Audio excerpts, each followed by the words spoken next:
Breaking news as we come on the air tonight. We are just hours away from a possible ceasefire between Israel and Hamas. Israeli forces still bombarding Gaza with airstrikes in the final moments leading up to that 4-day pause, expected to start at midnight Eastern Standard Time. The wait for the families is agonizing, plagued by uncertainty, unsure if their loved ones will be among the 50 hostages released over 4 days. 13 women and children expected to be among those freed Friday morning. Hamas will get 39 Palestinian prisoners as part of the deal. Meanwhile, the Israeli military has detained the chief of Gaza's largest hospital over what it claims is evidence that proves Hamas has been operating a command center there. Our team with a first-hand look inside the sprawling tunnel complex.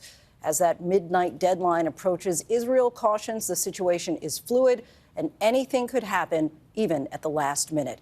ABC's Matt Gutman leads us off tonight from Israel. Tonight, the biggest diplomatic breakthrough since the October 7th terror attack on Israel.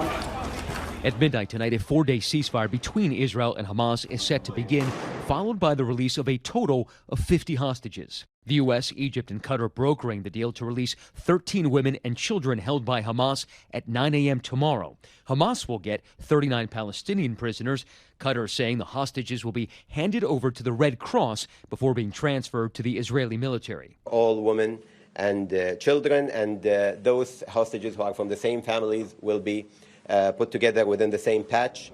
And Israel tonight guarded. Its chief military spokesman warning that nothing is final until the exchange actually happens. And for the families of the hostages, the wait is agony, especially for those who know their children are not on the list. People like Ruby Chen. His son Itai was taken from an IDF base on October 7th. Now that we're so close to that hostage deal, how does it feel as a father of a soldier, a male soldier, who knows that their child is likely not coming back tomorrow? Yeah, so it's twofold. One, I have established a new family of 240 new family members that each one of us are together. And I'm sure, Matt, when you have a family member that is celebrating some sort of event, you need to be joyful for him. But this framework needs to be continued to the next leg. And the next leg should not happen a year from now. It needs to happen soon. And once it begins, desperately needed aid is expected to start flowing in from the Rafah border into a decimated Gaza. And in the final hours before the ceasefire, Israeli forces pounding Gaza. On Wednesday, we traveled to Al-Shifa Hospital, Gaza's largest. That's the hospital right there. That's the Al-Shifa Hospital directly across from us. That UN bus loaded with patients and displaced people evacuating the hospital. The director of Al-Shifa later pulled off one of those buses and detained. Israel's security service said it questioned him about the weapons caches they found and tunnels running beneath the hospital's largest building. The IDF, which screened our footage for security purposes, taking us into one of those tunnels on Wednesday, right beneath the complex's largest building. We drop in. It's pretty tight in here. You can see right up here, looks like there are pipes for an air vent. Walking through a portion about 150 yards long. This appears to be a kitchenette. You can see it's even tiled here. There is a sink. Even what the IDF called a dormitory. I mean, is this part of the hospital? It is not a part of the hospital. Because it looks like the tile from the hospital. It is not the hospital. This is the way for them to use the hospital as a human shield.